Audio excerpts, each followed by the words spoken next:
Hôtel Saphir. Un bijou au standard international en plein Matongé, au grand carrefour de Kinshasa. Plusieurs catégories de chambres, bureaux et appartements climatisés avec Wi-Fi et TV n'a faux prix. Petit déjeuner y compris dans son restaurant aux spécialités variées avec réduction des prix pour nos clients Oyuba Fandina Hotel.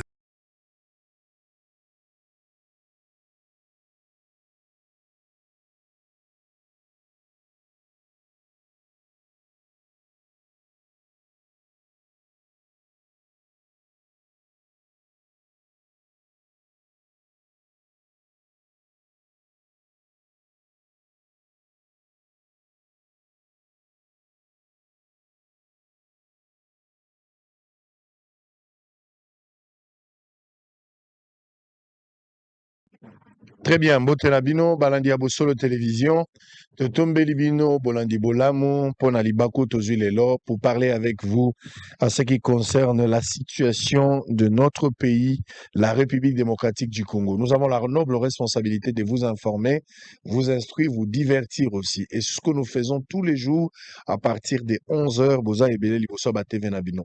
Bozola Nabiso na ba province ya ndenge na ndenge, Bola Nabiso na Otuwele. Nabiki Bazaki parce qu'une fois j'étais à Otuwele, j'étais à Bandaï, nazalaki na Aru, nazalaki na Wacha, nazalaki na Durba, nazalaki na Mungwere, nazalaki tina bole bole, na pesi bino mbote bandeko ya Wamba bao baza kolanda biso, na bosani te batu baza na Chilenge, batu baza na Lualaba, batu baza na Mbandaka, boza na Guadolite na Businga, boza na Karawa na Zongo, na pesi bino te bandeko ya Ilebo, bandeko ya Sankuru, bandeko ya Kikwit, na pesi bino mbote na bosani te bato baza pe na Iowa na États-Unis, mbote na bino boza na Dallas bisika nyonso nazoliki ete nyonso ekoleka na molongo. Je vais prendre les informations du jour. On va commencer avec les amis qui nous viennent de Otuwele, baza na Kinshasa, bazali Kuyako Solola. Qu'est-ce qui se passe chez eux? Bayena dossier moko, tokoyoka ngo na bino, ils vont dénoncer, ils vont parler, ils vont dire des vérités autour de la situation. La partie qui se sentira peut-être lésée, baza peut autoriser ceux qui va moniquer baza la contre-vérité, c'est d'arriver ici. Mais l'objectif, ce n'est pas ici de donner la parole aux uns et puis donner aux autres, mais plutôt l'État à Sala Moussala Nae pour remettre les choses en ordre. C'est ce qui est plus important. Voici d'abord les informations du jour, messieurs et dames. Assemblée nationale installe la commission spéciale chargée d'examiner la demande de levée des immunités des constats Moutamba. Après son arrivée à Goma, Joseph Kabila a visité les centres de formation idéologique du M23 AFC à Rumangabo.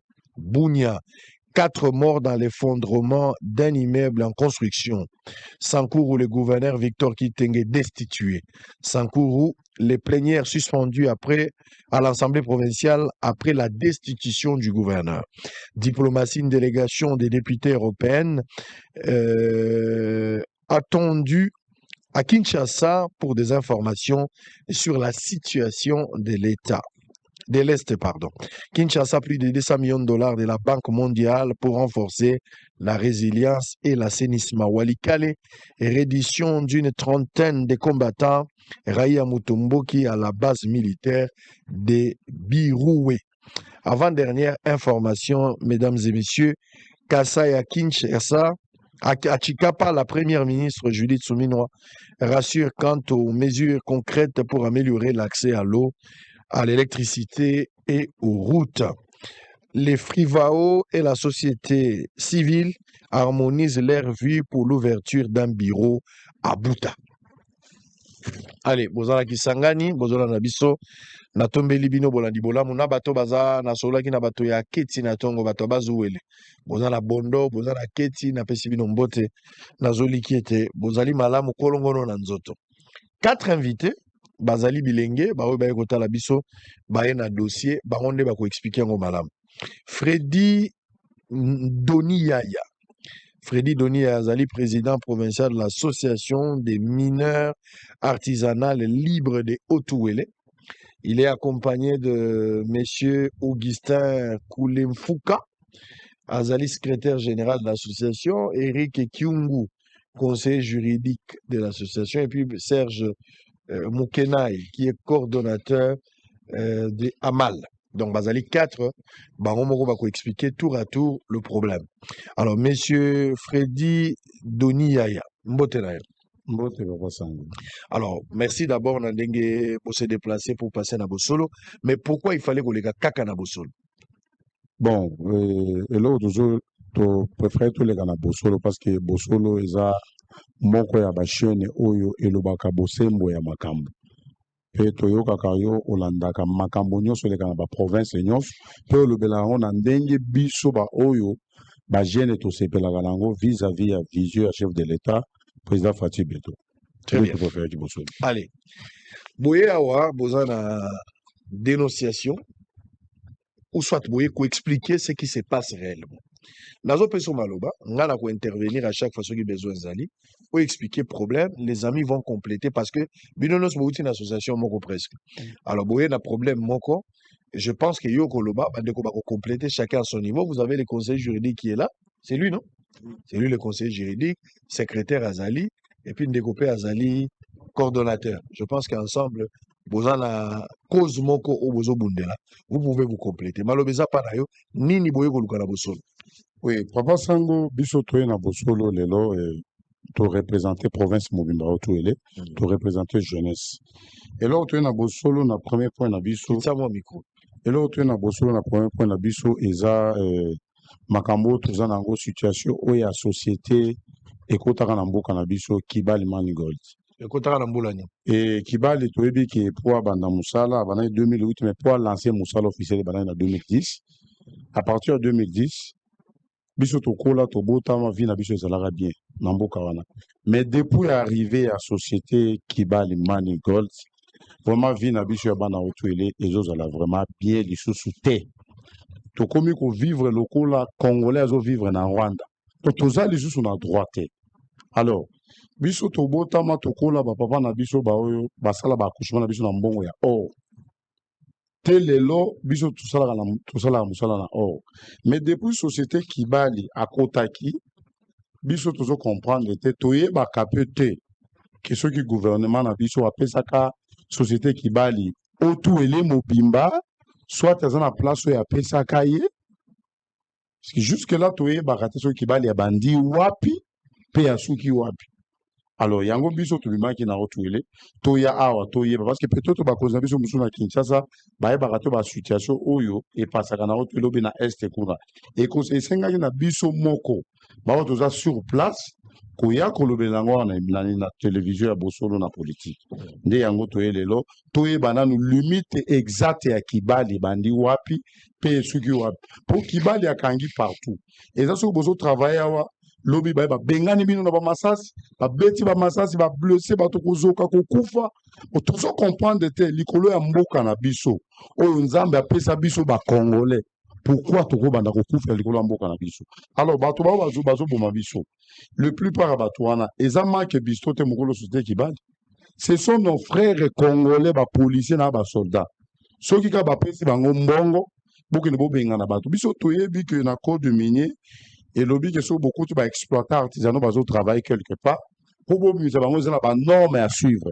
Ils ont ba règle beaucoup ko landela bo ba benga ngo mise à demeure. Quand na terme so ba benga ngo indemnisation, il fait beau indemniser biso. Tobima tokeni du fait que toye bakate place Kibali bandi wapi suki wapi to comme na difficulté to toujours travailler na carte au moins directement batindika ba policier batindi ba soldat beti masasi na nzoto na biso pe ko ba mort d'homme ndenge toza tous to perda bandi ko na biso ba payeur ba jeune bazak ba lobby ya Congo to perda bango ebele alors biso to monaki trop c'est trop. Et c'est un gars qui n'a qualité à président provincial et association à Marcelo article 6, l'article 16, n'a besoin du 7, n'a ya ko représenter population mobimba tout ele à tel poto le belango parce que maloba tozo le banaebi que na chaîne oyo et qu'on a facilité pour président son excellence monsieur le président de la République Fatou Beto Yokango ba gouverneur provenant du ministre Amine ainsi que na ba gouverneur na biso nde yango lelo toye yawa tuninga to tuna Kibali ya bandi wapi pe asuki wapi pona nini ezamba situation moko to le kuna na yebi ki avato manda émission de bela kango ya bandai makambo concerné bandai vu que toyebi limite à Kibali te na suka Kibali te ba chef na biso na ba konzi ba teka déjà bandai meke ba tekeli yango ba population na vini to zana wa douleur na otuele atongi déjà bandako ke moi na yebi ke non papa na biso atongi vraiment moi deux chambres salon awande soki mbule yaka awande to kimaka to lala na kati ya ndako.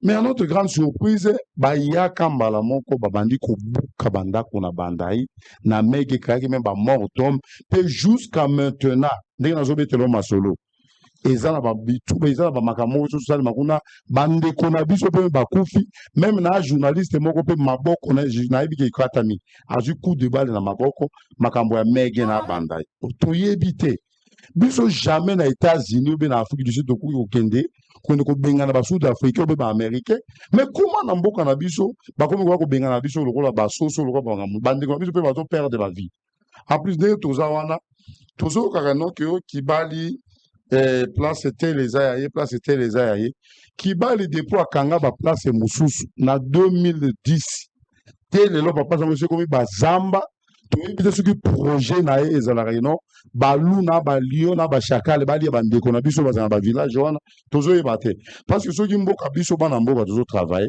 okomaka me mboka wana mwa succès ezalaka bavillage mpe bazalaka bien mais ntango ekangami banyoka meme soki ozomona banombre ya banyoka oyo tozalaka bango tokuta bango na banzela wana yo okoki kondima te donc eza déjà danger mpona biso bapopulation eza déjà danger mpona bapopulation bacongolais eza danger mpona baaméricain te parce que place bango bafandaka kuna bakomona banyoka wana te même na bandeko na biso baje bazalaka baposte batravaillaka bamona mpe badanger wana bakutana banyama wana alors biso toye awa lelo toyeba liboso bakonzi na biso parce que awa nde capitale toyeba limite vraiment exact ya kibali ebandi wapi mpe esuki wapi en plus il faut toyeba ntango batekeli kibali mboka nani atekeli kibali ouais eza eloko wana nayebi ke bato batekelaki basala contrat na kibali ezalaki gouvernement passé à ex-président président Joseph Kabila nde série wana kibali ayaka alors nayebi que na contraire son excellence monsieur le président Fatou Beto Mukwatombo parce que aza mpona bape pour la jeunesse yango toyebi ke kibali déjà akomi presque na fait à contrat na ye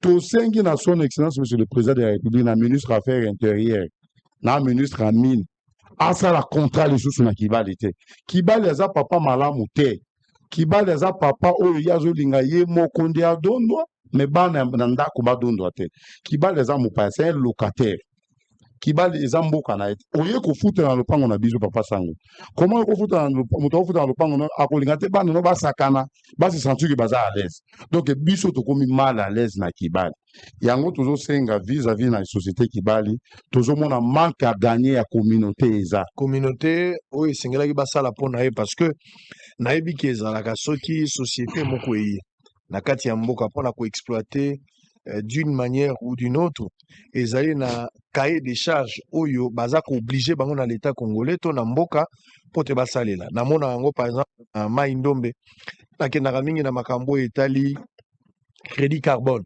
okuta era Congo aza kuna akoti na bamboka baselenge baibali akuti bavillageois aexplike bango bien fondé ya démarche na ye mais en contrepartie baza na biloko esengeli batonga lokola baécole bahôpital kopesa bango mai baformation et bango baza kosala yango il y a plus de 150 écoles na Mai Ndombe eza construite de l'autre côté ya bavillage place aux zamba ezali et ils ont respecté nakutaki problème wana pe na mbanda na nani na lisala na mongala bapigme bazalaki pe abandonné na société moko ya mabaya oyo baza kokata nzete me bapesaka bango te des sociétés comme ça na kati ya Congo ezali mais eza mosusu baza pe na bapolitique ce que vous dites là est vrai oyo baza koaccompagner bango baza konyokola population baza kose retrouver nango te esengelaki basalela bino exactement nini na cahier de charge na bino oui na cahier de charge na biso wana kutu na cahier de charge batuna avis na biso population te mpuna cahier de charge esalema te lelo mais eloko nga nayebi kibali aza na cahier de charge te kibali aza na protocole d'accord parce que avec le cahier de charge na lobby yango je pèse mes mots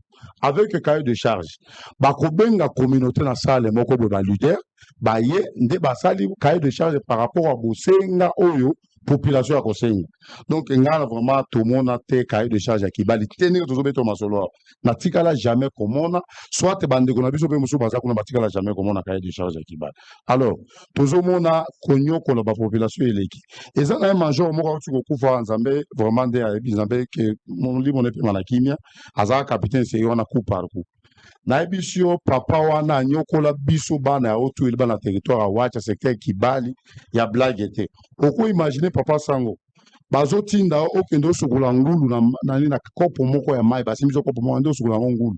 Donc biloko wana ezaki par rapport à Kibali oyo bandaki konyokola ngo ba population. Alors biso lelo oyo ba congolais vis-à-vis à papa alobaki le peuple d'abord. Na ndenge son excellence monsieur le président de la république Fatih Beto alobaki susu jeunesse d'abord. Alors biso ba jeune to moni to zonyo kwama papa sango toza quand même pe na ba province oyo eza na ba guerre zo to isa pays na biso. Vous imaginez tango jeune aza na musala te jeune azolia te aza na vie ya malamu te esprit nini koele na mutu. C'est pour cela biso ba congolais biso bana otuele tozolinga ba esprit wana te loko les autres se passer na Ituri les autres se passer na nord Kivu et pas na biso parce qu'ils a payé na biso ba ndeko na biso nord Kivu na Ituri na pesa bango mbote place baza poto za bango douleur bango bazo passer biso pe tozo kango. Donc tokolinga na otuele ko mate yango po ko mate tozo senga na gouvernement national ba libérer biso bazamba o Kibali atiki yango pamba bana mboka ba banda ko travailler na 4. Très bien. Allez, ndeko Eric. Ndenge bino koza komona. Ozomona ke Kibali azosala makambo wana na ye moko bien eza ba clause au gouvernement congolais basala na ye. Peut-être qu'il faudra aujourd'hui rectifier les tirs. Parce que Kibali eza quand même difficile. Alongwa libanda ya kota na mboka abana ko sakana na ndenge boza koloba sans que azo ba problème na l'état. Ceux qui aza protégé na l'état peut-être oui et loko moko ezo échapper bino peut-être un arrangement ou protocole de corps ndenge ne lobby ou entre les deux parties je parle du gouvernement congolais et Kibali Gold. Qu'est-ce que vous reprochez exactement? Violation à Kibali eza na niveau nini? Nini ezo zongela bino o ba pesi binoté, nini eza ya binoté. Vous avez la parole. Oui, merci, Papa Sango, na pesa la parole. Parce que l'oko tu le basiko c'est très important.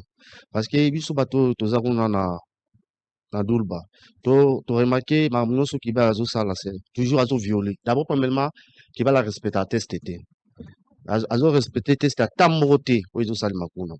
So tali na contrat Kibali ota o signé yango o vérifier na ba permis d'exploitation yo l'état congolais a pesa ki ozomona ki Kibala zaka la ba fort Kibala lingi système ya corrompre système ya ba fort makasi na sens ni na lobi bongo Kibala signé contrat na 2011 mais la vie à contrat na 2011 jusqu'à 2030 mais au tali na contrat na Kibala est nango direct 2015 4 ans avant et qui maille c'est comme si que na 2031 le contrat Kibala les aussi là et loko qui papa ça na obelo qui président Tshikoloba très important Kibali a ça la engagement té que cahier de charge Kibali sur avec cahier de charge c'est lui-même qui fait ça yemo wa ina batuna kuti wasali yango communauté azo se retrouver té protocole d'accord que le président Tshikoloba c'est très important fanda na salle moko binga batu puis kiboya bo discuter ensemble Kibala benga ka batu moko ya tibango na poche comme des chefs coutumiers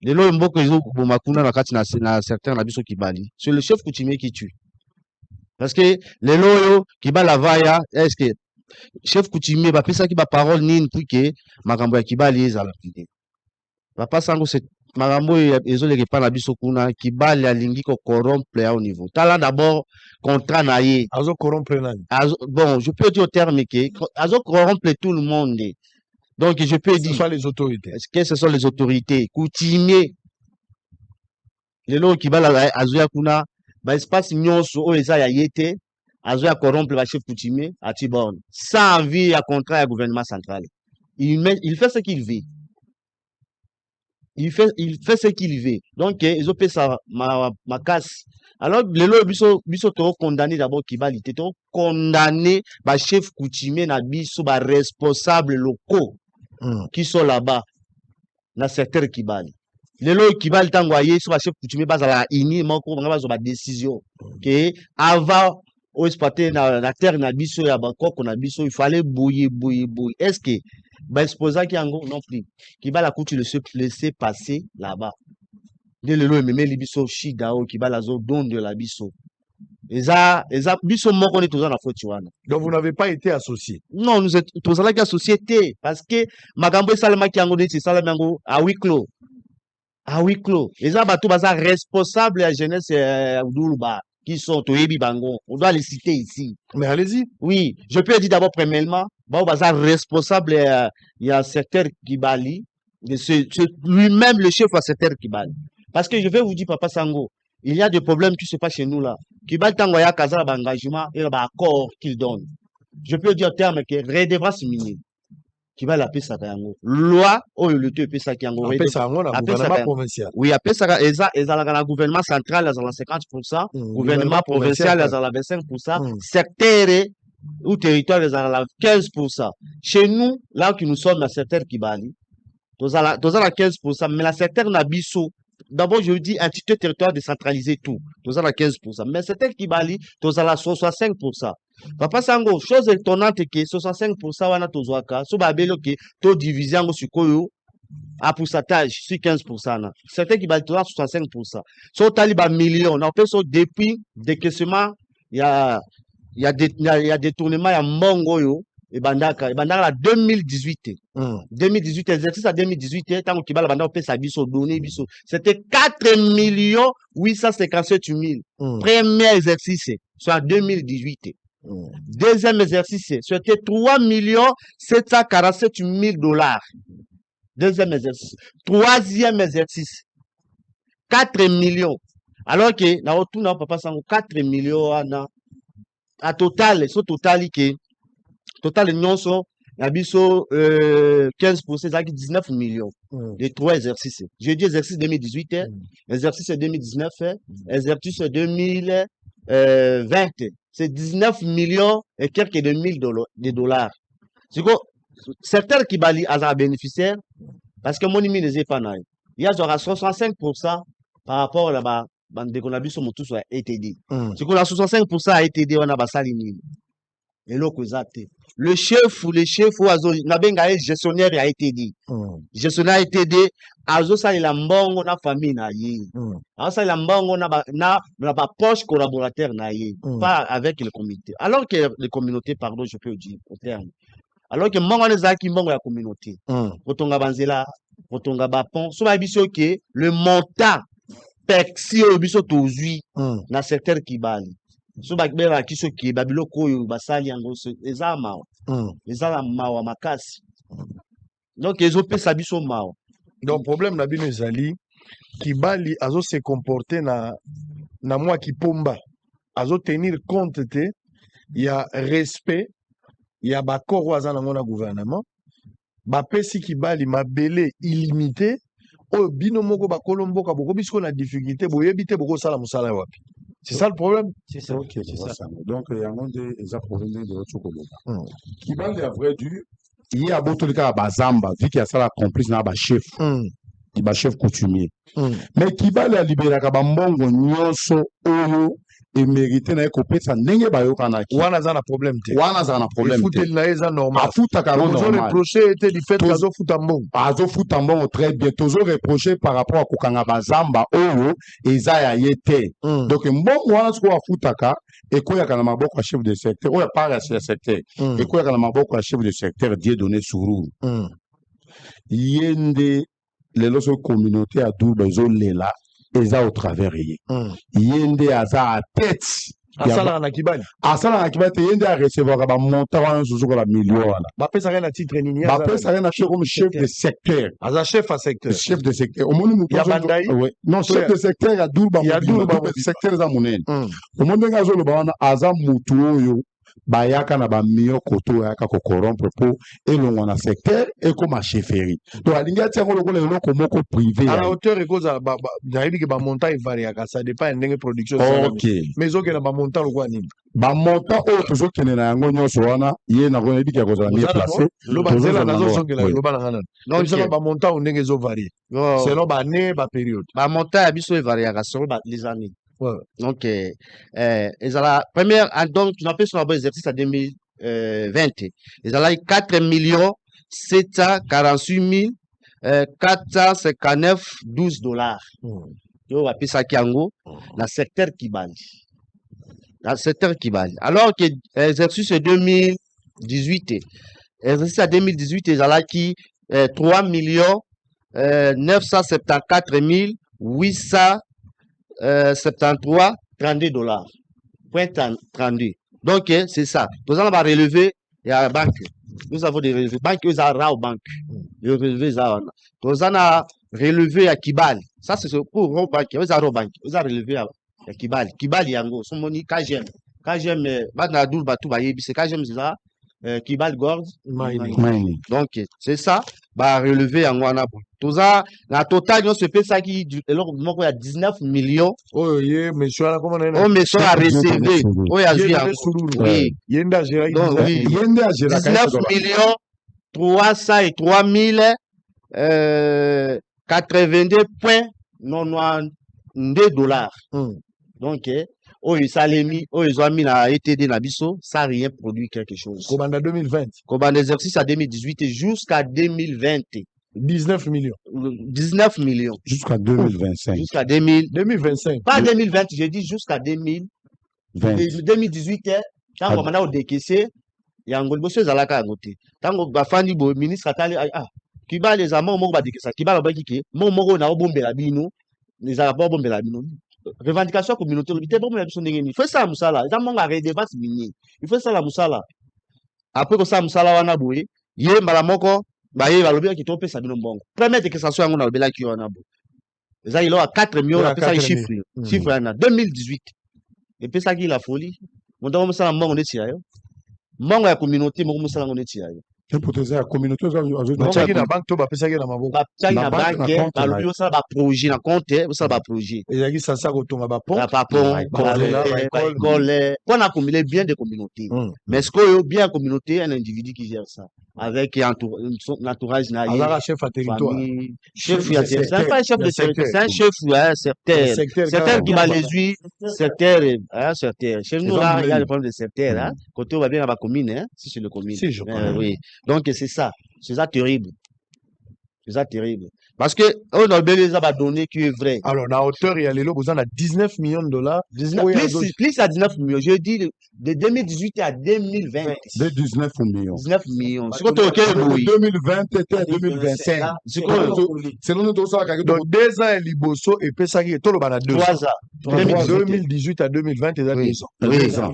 Donc, 2 ans. 19 millions. 19, et puis si 19 millions. Oui. Je crois qu'on a 2020, il est là. Donc, il y a un monde de bisos qui est lié. Tout le monde a ministre, je vois des tournages qui ont temps. Tout le monde a IGF. A quitté sur le terrain. À ça, la contrôle, il y a un il y a communauté. Basa la bakalikil. On comprend que le ministre il y a encore de 1v3 pour ne pas nabiso ba vrai nanga ou ba détruire communauté na koli ambongo la communauté. Parce que beaucoup de nanga za na goma toyebi. Mais nous avons encore des nanga ba souffrir communauté à autour ele. C'est pour cela que c'est son excellence monsieur le président de la République a kende kota le nabiso kuna. Depuis wana tolobi makambo ya mbambongo ya ba mbongo ekotak. Depuis bande kuna biso banda kuna bango babuka yango. Banda imege. Donc, au moni Congo, va Congo, tout ça, on a nzoto mouvement. Attention, misapi, ezoki, douleur en haut, partout. Donc, dengue toye na douleur à bande konabisos. Bande konabisos, banda imege, na minito bazola la libanda. Bazola la libanda, même ngana za victime anda konanga misa to kone bukanaki. Bazola la libanda, tozola la libanda. Pona nini?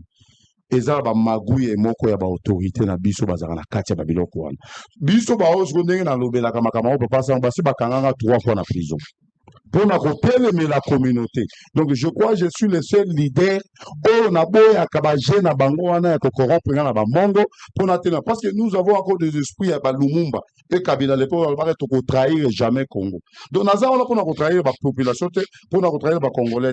Alors to sengi na IGF akita sur terrain akende atala bambiloko ya bande ya communauté ba monter en bon communauté oyo ko kana ye butu ko sala wana aza mutu asali na zoto presque 5 ans ya chef de secteur oyo vraiment bien oyo atinda bango na bambongo ko to ba balusa elongwa secteur et comme chefferie gloire à Dieu o bali ambongo pe kinda pamba mais bon wana soki ya communauté allez nazozongela bino mpona conclure bandeko bakoloba mais oyoki bandeko bazolela wa ndeko Freddy Dunia azolela alobi IGF akota likambo parce que aza na responsabilité. Quand il s'agit de l'IGF, il ne s'agit pas de Gilles Alingeti. Gilles Alingeti auti kobima na retraite mokonzi ya mboka atali bakongolais nyonso baluli mosala o Gilles Alingeti asalaki. L'homme à convaincre, l'homme à défendre, l'homme à rassurer. Gilles Alingeti a fait sa part de responsabilité. Il a joué sa partition. Azalaki na place éternelle te, Alingeti a sali. Il a trouvé l'IGF, Nandenga Koutelaki situation. Il a donné impulsion, naye, sous l'égide du président de la République. Batonio soba moni mosala, batonio soba ndimi, batonio soba sepeli na mosala ou Alingeti a salaki. Et mokonzi ya mboka, na mboka mobimba, bandimi, na yoka ki débat monsieur Zaki likambo ya retraite. Est-ce qu'il fallait qu'il y ait des retraites avant? Ouais, il peut y avoir des retraites anticipées. Et quand on a un problème à santé, et quand le choix personnel et chef de l'État, et cause pour des raisons tierces, oyo, motako kokende. Mais ce qui est plus important, bapesier l'honneur, bapesier mérite, bapesier l'excellence na ebimeli nae. Balobi Lingeti, vous avez fait un grand travail, kende ko pema, kende ko sepela pona mosalo yo sali. Remise et reprise de salami, moto ya sika koti. Ata kona ko mona ba agitation. Moi la linga ki penzate. Omoni bato lokola ba Lingeti baza lokola ba Mbunza Mabe. Baza lokola ba Mamadou Ndala. Baza lokola ba Général Baouma. Baza lokola ba Bakole na box na biso. Baza ba légende na makambo etali finance. Il a fait sa part. Ake na yeko pe makimia. Aza la retraite. Nakoloba kuto ateke soki mo palamu akoko utiliser autrement. Je ne suis pas dans ce schéma-là. Je pense que Alingeti a déjà servi à quelle retraite à ça la vie na mususu. Nous devons plutôt être fiers na moto à ça qui il est parti. Avant d'inaye ape malakimia. Les fonctions publiques dans la logique des choses, il fallait même organiser cérémonie, il y a qu'on honorer yé. À niveau de chancellerie, il faut pas même y aller parce que le gars a fait un grand travail. Nul n'est prophète chez lui. Il a fait un grand travail. Pour ça, là, mais j'entends des gens de part et d'autre. Il y a des gens qui continuent à faire de sales coups. Oh, tozana, eloko tolingi to bimisa. Tozana campagne tolingi to sala. Tozana enquête. Toutes les enquêtes. Je connais les joueurs de son jeu. Je maîtrise le contour et les méandres. Même il y a l'adversaire. Nayebi comment va fonctionner. Nayebi place outa. Nayebi besoin alimenter bango. Bateau ya Lingeti abundisa qui gestion na bango. Alors qu'il était encore inspecteur général et en finance. Ba démo wana bazolo ko bazonga 7 fois la gestion en mboka. Ndenge za kasoko bengani démo moko démo akei ma kozonga 7 fois. Donc les gens qui ont perdu parce qu'ils n'avaient pas mérité, parce que toi là, qui prise en sandwich par rapport à la gestion. Un groupe, il y a des malfrats. Des billets verts, OESA signifie l'autre. Babengi bato, basana mwanzala, bapesi bango mwambongo, des locataires de Bandal. Certains journalistes qui habitent Bandal, des locataires, bamzou baza, même à taille lamba ça a problème, mais pour des billets verts à un coût dérisoire, on a tous en enquête, qui t'empêche de publier l'enquête? Si tu penses que tu as des éléments, mettez-les sur la place. Il faut évoluer. Donc vous combattez même, Tshisekedi est combattu même en interne. Même l'UDPS en interne, il y a des gens, il y a un moment même là-bas infiltré dans 4. Vous avez des M23 sur le plan politique, bah continue à 4 pour combattre. Donc Tshisekedi a signé, a honoré Moutake ne peut manakimia. Mais, Bamsou Alobite, Tshisekedi a coupé Monsieur Nakimia, Biso Toza l'enquête, ça fera quoi? So aussi cette enquête pour informer Biso et puis Botiki Nabino. Biso de Tolobaka. Je suis le dénonciateur en chef. Quand je donne un truc, ça tient. Vérité, ça a besoin d'énergie. T'es pour vérité, on a besoin d'énergie. Alingeti, félicitations. Zwa retraite na yo. Kenaka ba malukuli, yaka ba mbisi, ba na kobeta bale na quartier. Kema. Oza elenge 62 ans, mokonzi a pesi yo. reconnaissance. Peuple congolais va se plaindre dans Moussalo. Kende na yoko pema. Soko kende Congo central. Soko sala bilanga. Soko yako sala na bosolo alingeti. Yaka tozo na bosolo. Yaka na yo. Banotala ta finance a bosolo alingeti. Yaka na yo. Okomi libre. Okoko tambola ndenge olingi. Et biso ba congolais toza na lolendo pona Moussalo yo salaki. Il faut laisser les petites bêtes mourir dans leur propre poison. Nazo zela. Nayo kaka moto akobimisa likambo gauche droite. Oyo ezangi nzela. Naloba pe kala. Tokotala eloko ni ekokoma. Poko loba toza nango. Il faut surveiller. Omoni ntango Kabila bimia. Batu nyonso bakomi oluka baloba po bazo flatter. Ba demo alingeta bime abenganaka na gestion ya mboka. Na ba rapport na ye accablant. Ba rapport oyo ebimaki ekloué batu. Ouais. Milimo wana balingi siko kozonga. Bazonga 7 fois na nzoto ya batu. Mais la délivrance a déjà eu lieu. So bino moko bozongisi milimo ya batu sur na kati ya gestion, vous allez répondre. Parce que lelo Kabila zo critiquer mboka par rapport à mes gestions. Mes gestions ngo eza ezalika mes gestions ya bato nyonso alingeta délivrer kyao. Mais milimo wana lingo zonga. Alingeti poste ya ba finance okoko ma collaborateur Hervé za vacante. Oza libre na kosala eloko nyonso yo lingo. Okoya ko travailler na botsolo. Sala eloko na yo soko sala bilanga soko beta nzango. Soko koma pe photographe oza libre. Ne le suivez pas. Vous avez déjà travaillé, maintenant c'est le repos. Ce qui est plus important. Messieurs et dames, on va souffler un peu. Je vais revenir pour donner à ce deux frères la parole et puis on va terminer. L'UGPDPSS.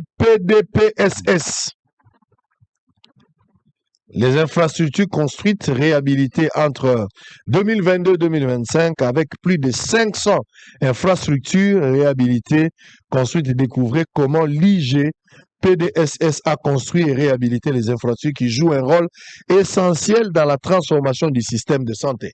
Regardez cet élément, une pause, on revient, les amis vont parler et ils vont conclure. À tout à l'heure.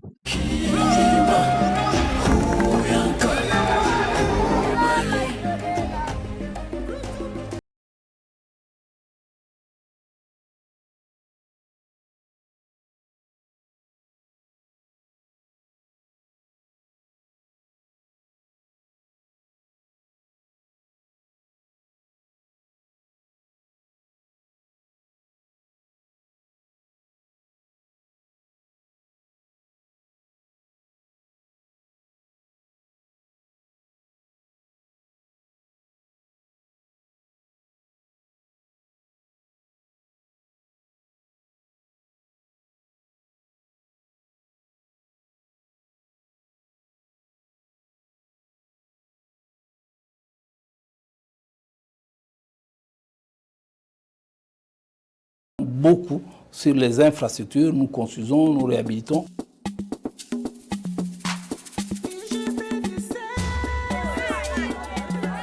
Dans le cadre du PDSS, donc le projet de développement du système de santé, c'est d'ici où est née effectivement cette innovation de cette approche décentralisée ou donc cette approche provinciale de réhabilitation profonde. Le PDSS a fait confiance et il nous a accompagnés, il nous a donné ce projet-là, il a accepté notre projet de construire un centre de santé modèle ici et nous sommes contents, nous disons bravo aux animateurs. En tout cas, on sent déjà l'engouement qu'il y a. Et ça et là dans le couloir, les femmes se demandent déjà qui sera la première à accoucher. C'est vraiment quelque chose de grandiose. Un tel bâtiment dans un coin perdu du pays, c'est quand même quelque chose.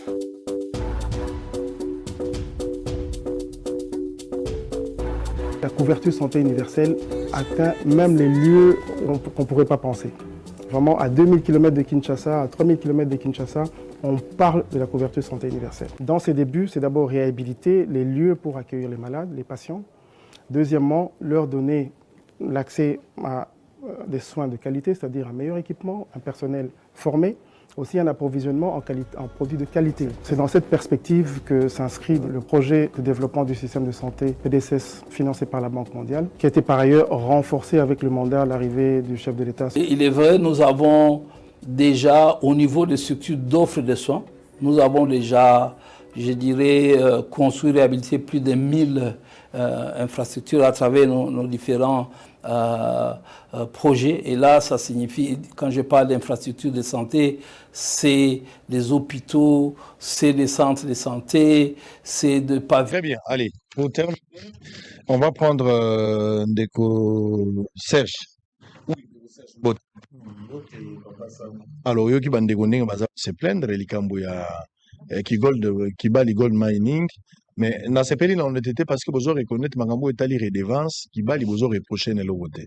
La personne qui perçoit aza identifié aza connu, mais c'est l'utilisation qui pose problème. Besoin senga IGF aya lelo ko enquêter sur cette situation pour éclairer l'opinion, ba responsabilité ezala établie.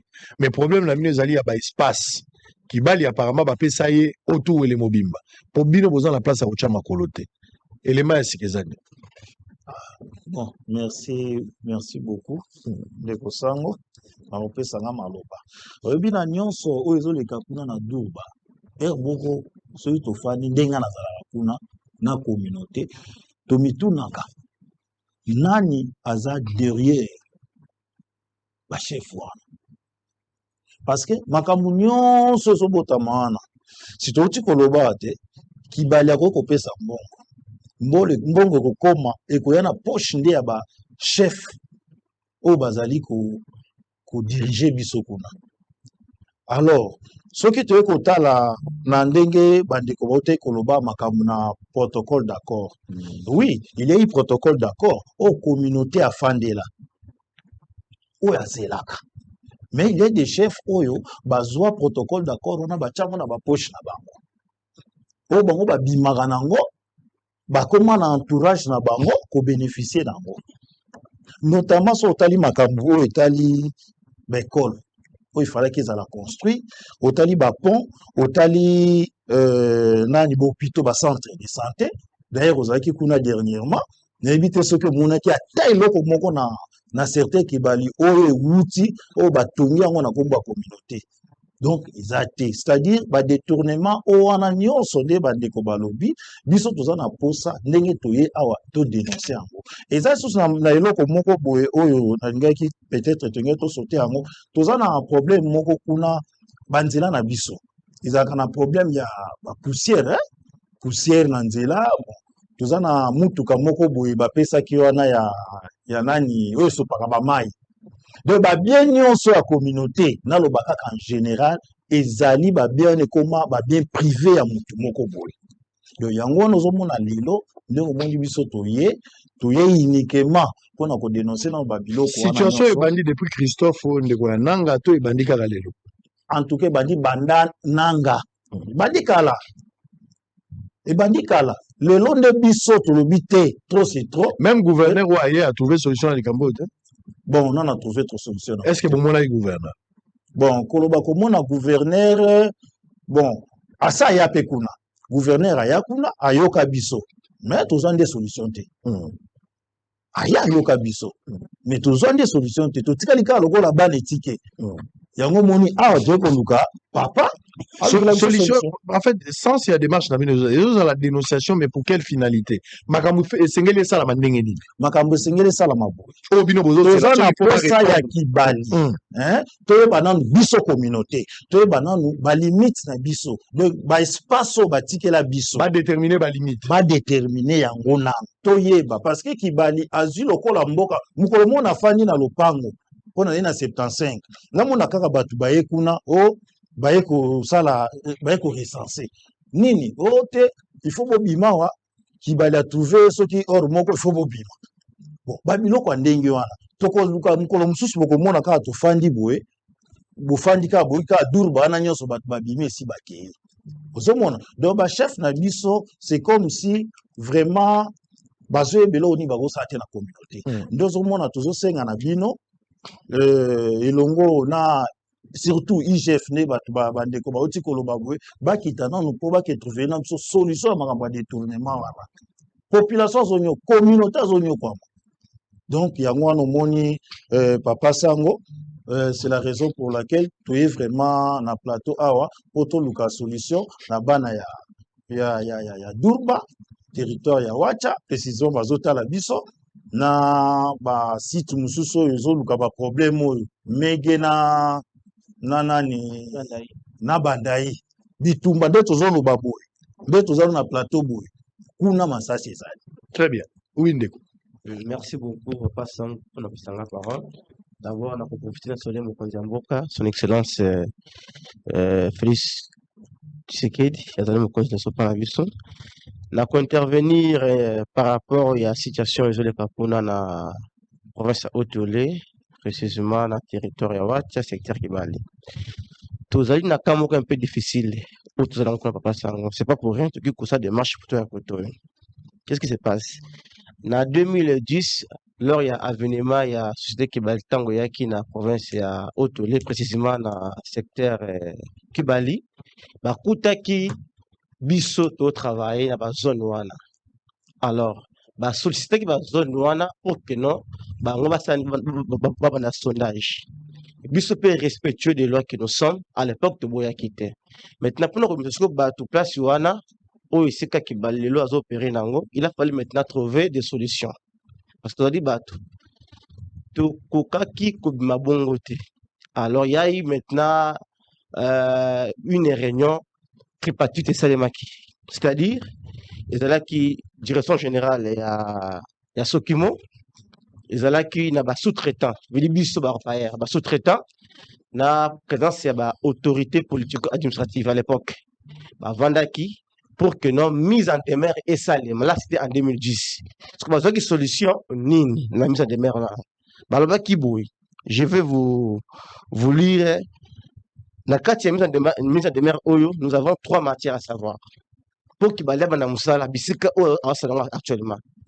Maintenant, Baloba Kini n'a mise en demeure. Nous avons procès verbal de négociation entre la Sokimo, les sous-traitants, en présence des politico-administratives de la province et à la Grande Orientale.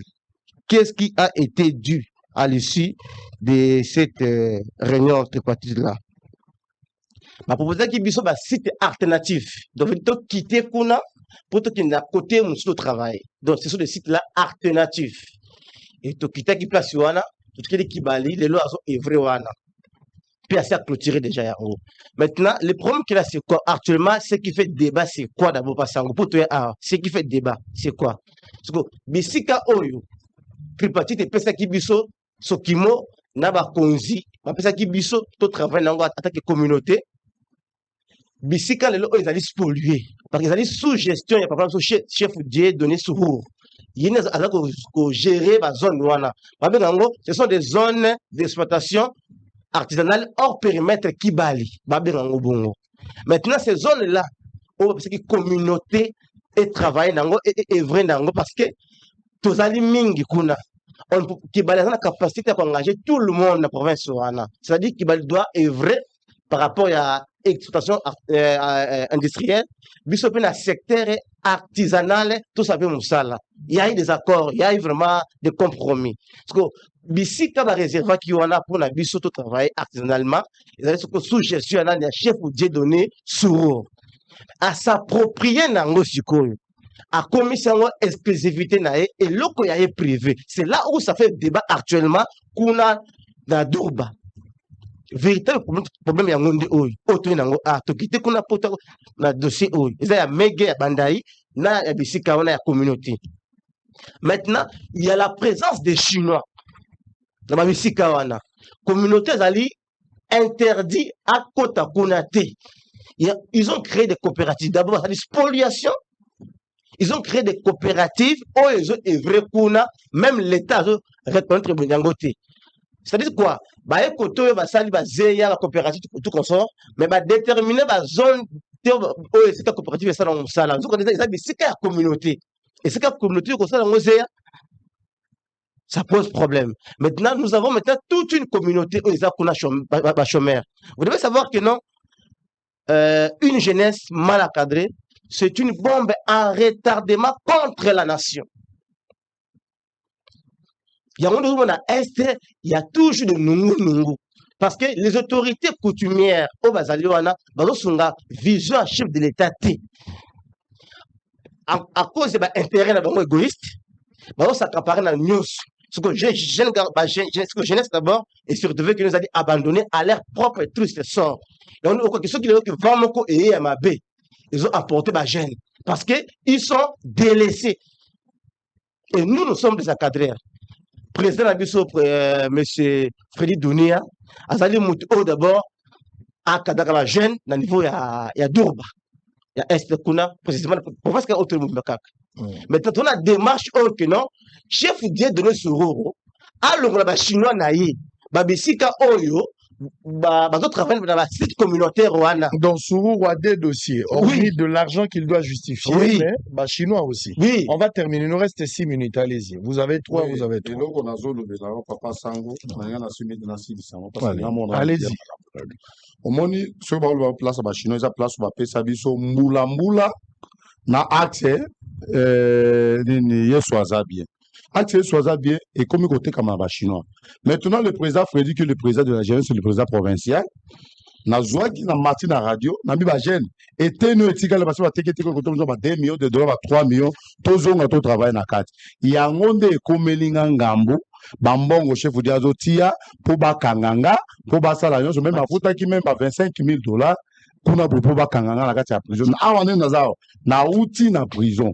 Na sali 19 jours na prison. Merci na PG Anini ya Isiro parce qu'il a compris qu'il y a avec un amour en retard avec on a mis la liberté provisoire que ça. Na minute ba na Matiko.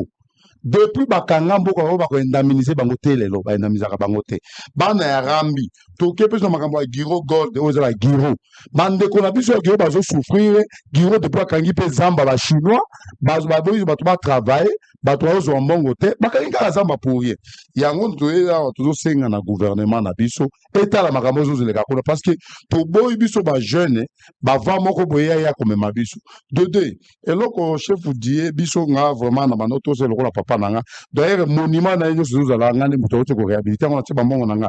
Mais le chef tango bakanyinga amati na ba télévision a lobby banini ayebi eloko azoluba wa makambo parce que na na ba élément oyo ya criminalité à sala.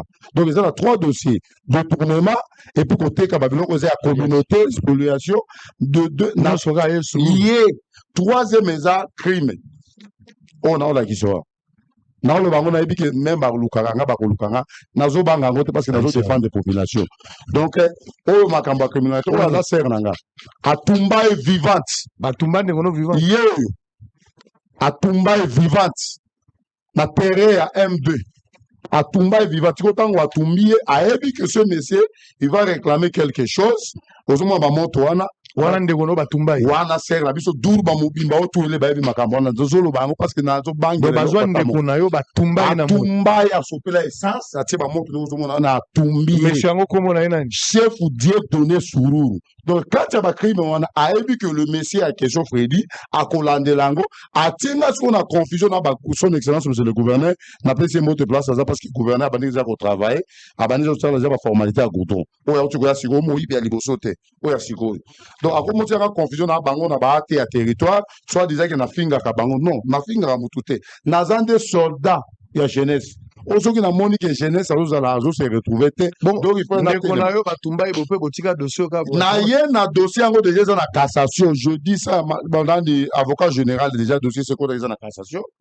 Les on appelle lobby, nazaki qui peut na ba démarche dans le CAC. Na yé déjà dans le zakuna. O eza muto a futi mbongo. Babete fimbo.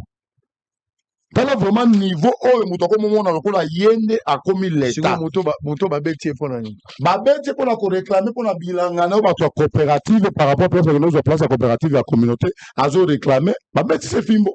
Alors biso sikone to za ba soldat communauté to to telemeli makambo wana to to lobeli yango to komi me kulala na ba insécurité nga papa sango batiaki me to katebe ba maboko zo za bakati moto loboko ouais bakati moto maboko zo za to zo le bango preuve tangible au président Fati papa son excellence monsieur le ministre Constant Moutamba. Oui, mais quand tu montes le beau, Yango wana, monsieur le ministre Constant Moutamba, chef eza mutu mususu eza ngate sururu eza yote papa sango eza ye. Donc tozo senga na son excellence monsieur le Constant Moutamba ata la biso makambo wana parce que eza makambo justice. Tozo senga sous la ministre affaires intérieures. Même dossier on ezala kazaka na résidence surveillée awa. Yango so komona bima ko na bafuti singa na futi $2,000 pour nos mise à liberté provisoire. Na teki o eza ki papa na ngati batikelaki nga nateka yango po permettre nga na bima mpona yawa akomi koutilize meme justice ya otuele ya territoire ya wacha mpe province ya otuele parce que aza na mbongo azwaka communauté e permettre aningisaka bamagistrat aningisaka baprocureur pour que so baningi badévoile bavérité bandimami te yo donc yango biso toyeya nazobangela eloko te nayebi ke kuna balukana na baarme kuna balukana na bamakambo ebele mais soki nzambe aza bamutu akozwa nga azozala te yango naye yawa ono ya communauté koloba auti kosala mobulu ma olobilobi nayebi te soki image ekozala azwi susu bajeune ya bureau na nga baconseiller na nga apromettre bango babongo donc asali badébauchage apesa bango po bapanza biso ozomona wana eza kati ya place nyonso kosa bajeune bajeune sikoyo babandi kosala mobulu po ke bapanza kuna bozala système ya kodivise po ke bango barégner ocomprendre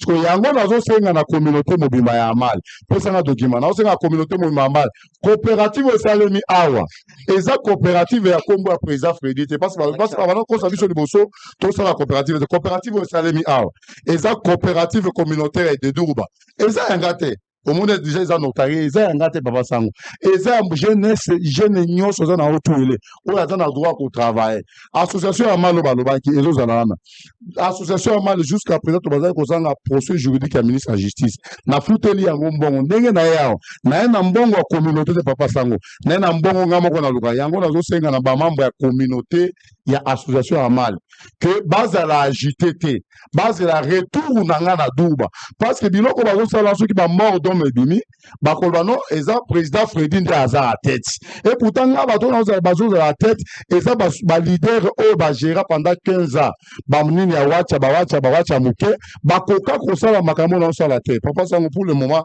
naza le seul leader oyo nasakrifia kokuta bato hôpital ya Pamba tous les jeunes qui sont dans l'hôpital à Pam. Na le seul leader, on a minute, ceux qui moutou aïlinga que nos papas naza na zemi naza ni mongo accouchement, naza na mbongo ya gouvernement te, nazoka mbongo ya kibali te, mbongo pe ya ba chinois te. Nazo senga na bino ba konzi na biso bozala a on a Kinshasa. Ndenge tozo zonga.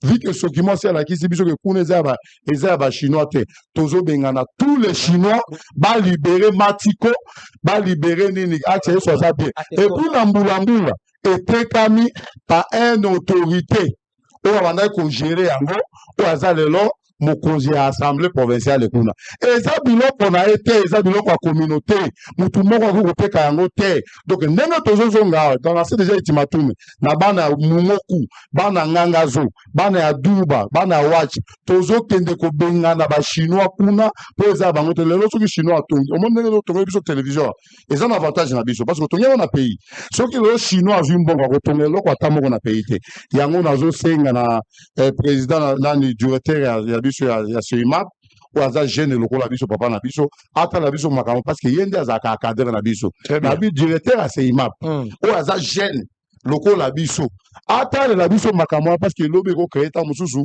bakosuwa na makambo na sengi pe na ministre ya mine pour na terminer ata la biso makambo alors à la fin de tout na pesi bana nyonso a otuele mbote na pesi ba leader oyo baza na même vision que biso mbote bana nyonso association ya mali ba mbote ato bana yeso aza bien Matiko Giro Rambi partout Zamba pambola bango to très bien merci nous sommes arrivés à la fin on a dépassé les 2 minutes en fait juste pas ça on est tous en vie dans un danger c'est le lo qui que non secrétaire c'est problème il va que nous allons pour la démarche sur la jeunesse ceux qui que non président Fredi a eu problème le lo que non a confié pour te dénoncer ceux qui que non maître Eric a eu problème il y a eu problème c'est-à-dire testament théotique pas net raison à kuna ba le conseil ba poison na ba am poto kufa ba kuluna eza batata sécurité la biso c'est-à-dire alerte vraiment ministre de la justice c'était là sécurité la biso ministre intérieur sécurité la biso tant de raison là kuna ils ont de l'argent le gouverneur aussi est interpellé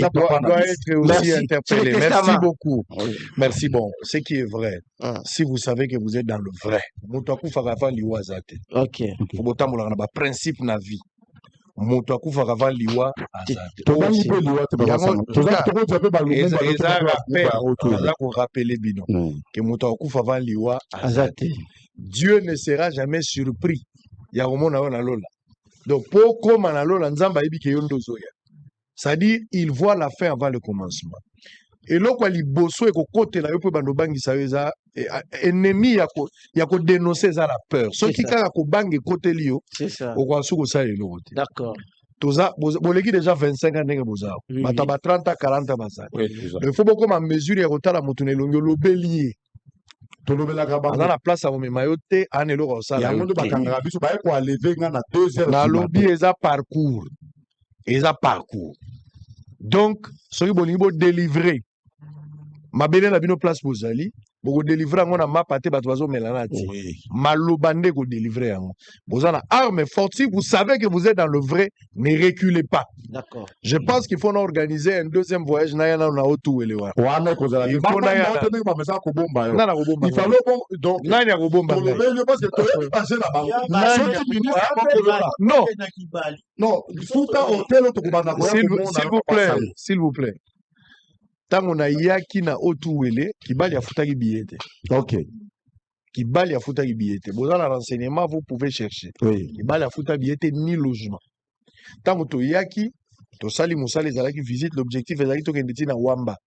Mais de passage, enquête na biso ezalaki à qui profite l'or de Durba. Durba est na or ya meilleure qualité dans le monde. Je pense que vous avez la deuxième ou troisième dans le monde. Mais ndenge nini place au bato ba vandi na wolo ezali bato na bazu eloko. Pour ce faire, to lingaki to kota penga na kota na kibali wana na kendati na 700 mètres à sa mabele. Kona ko kende ko vérifier ndenge c'est de là na ke ko mona or ndenge bazo traiter yango ti ekoti na sa mabele. Soki ekomi na suka et quand tu côté Mundela Azali, na comme on a un aérodrome, place Bazoaka, tout ça, je suis allé voir ça. Pendant le bailo, il fallait passer par là pour avoir la maîtrise. Donc, ndenge toloba na télévision, mutu ya Durba ou bango bato Kibali, o ya yebi afutaka billet à sango. Obitenga na za mutu Kibali, tozana ba preuve biso bato to futaki billet. Billet biso bato futaki. Ko bomba tsute ko zela teke na kufa. Ko zela teke to kola ko zela teke bakamute ero yo kaka. Oko publier na yote. So ko zata na ba billet. Ata transfert ya billet, ata ya M-Pesa. Ou Airtel Money ko la kisa. To Orange Money. So ko zana ngola. So ko zapena transfert moko ya banque ko sala no ngo sikoyo. Ko tuna ngaite. Naza mutu naza na bolembu. Mais je ne suis pas permis à osala nyonso. Naliaka na badna ku nyonso te. Na ko zana nzala. Mais naliaka nyonso te pe naliaka na ndako nyonso te. Toza bato. Toza chaîne commerciale. Bato bako ya ba collaborer na biso to lingi to sala bo. So ba cause eza noble, nous pouvons accompagner les combats. Mais j'aime être indépendant et libre. Tant que tu na banquette na biso sur terrain, j'aime être libre pour travailler. Donc même ki bali ndenge zawana na mbongo nango nyonso baza nango na or. Soki baza na preuve que na senga bango $1 na taxaka bango mbongo, ba pesaka nga na banque, ba pesa na M-Pesa, bazela te na kufa, ba tia siko. Pas publié aussi. Papa Sangalo on a le aussi ça. Au moment où tu as émission, ba ko sala makasi ba émissionner te ko salema. Parce que biso za bateau tu as rapport na logique. Au comment na lobby ba kotinda ba tumena lancer ba population zonine que makambo Freddy azoloba na équipe mobimbo ya memaki bango na Kinshasa. Eza makambo eza vrai. Parce que mutu atanga encore témoigner biso makambo oto ile lokola biso moko Papa Sango azate. Alors biso pe topé sur merci. Ça s'arrête là pour aujourd'hui.